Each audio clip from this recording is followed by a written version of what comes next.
I just accidentally got my skirt dirty, but a black boy in class made a crude joke about it. Faced with such offensive words, I didn't get angry. Instead, I hoped to become friends with everyone, but no one in the class seemed to care. They clearly weren't there to learn. Some were reading magazines, some painting their nails, and there was even one wearing an electronic ankle monitor.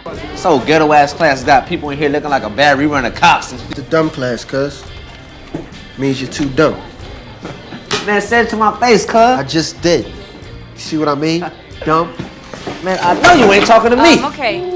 Look, homie, I'll beat that ass, homeboy. Can you please sit back Look, I got down? They started yelling at each other. I tried my best to control the kids' emotions. Students around them actually stepped back, clearing the floor for them to fight. Kids in the back row pulled out snacks and watched like it was a show. Only in the corner, a Latino boy cautiously reached for something at his waist. I could see things were about to spiral out of control, so I went out to get help. That's the only reason things didn't get worse. I knew teaching a multiracial class would be challenging, but I didn't expect it to be this hard. A colleague nearby told me to just relax about it. Well, don't be discouraged.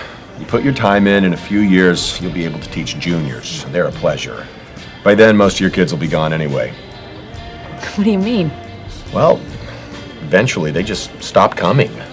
But I didn't see it that way. I believed that deep down, these students weren't bad kids. No one believed I would be the one to change these kids' lives in the future. In this era of America, racial hatred is hardwired into their thinking. They default to dividing into gangs. Violence and conflict are their survival rules, their way of protecting themselves. The boys were throwing real punches at each other. The girls were just as intense. What shocked me most was that Latino boy again. He reached for his gun once more. Thankfully, the sirens went off just in time, preventing a tragedy at school. When I got home, the first thing I did was fall into my husband's arms, telling him about what happened at school today. This wasn't the kind of teaching I wanted. I told my husband to keep it from my father, but there was no way to hide such a sensational incident from him. My father couldn't understand why I wanted to be a teacher. You're gonna waste your talents on people who don't give a damn about education.